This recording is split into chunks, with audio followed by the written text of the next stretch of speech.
Hey guys, today I will be talking about the story of Demeter and Persephone. So please sit back, relax, and please enjoy.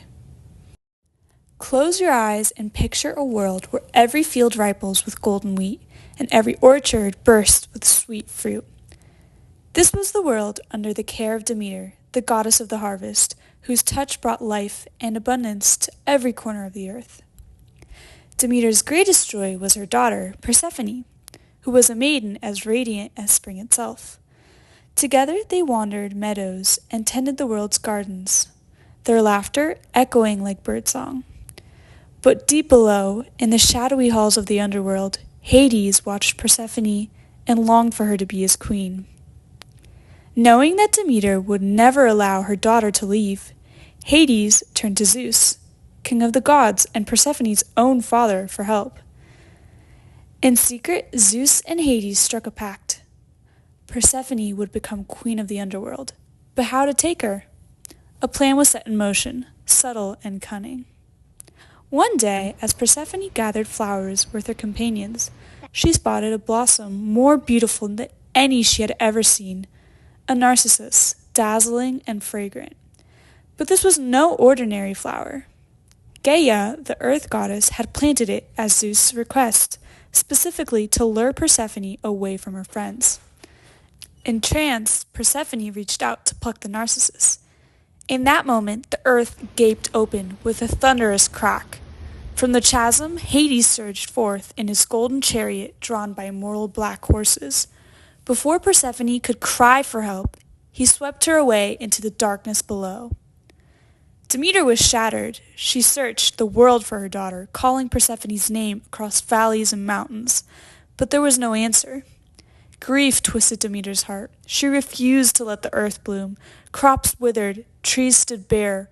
The world became a wasteland, a desert of cracked earth and brittle bones. No bird sang, no green thing grew. The land of the living was as bleak as the land of the dead. Desperate, Demeter confronted Zeus on Mount Olympus. She demanded Persephone's return, warning that the world would remain barren until her daughter was restored. Humanity was suffering, famine spread, and prayers rose to the heavens. Finally, Zeus relented. He sent Hermes, the swift messenger, to the underworld with a command. Persephone must return to her mother. But Hades was clever. Before Persephone left, he offered her a pomegranate, a single sweet seed. Persephone, perhaps out of hunger or curiosity, ate it. In the world of the gods, to eat the food of the underworld meant you could never fully leave it. When Hermes arrived, Persephone was overjoyed to hear she could return, but the truth of the pomegranate could not be undone. A new pact was forged.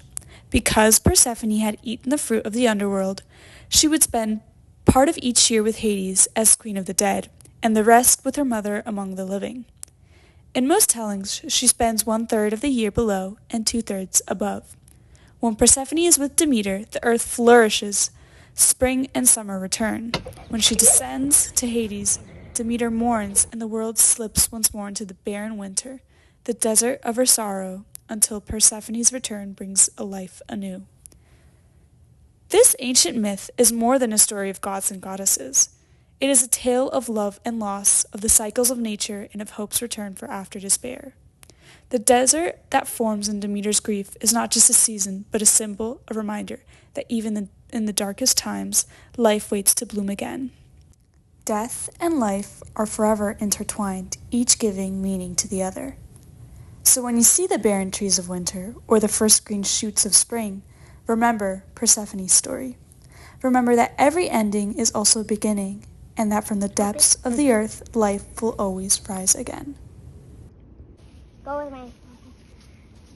Run! Run! Go run and frolic!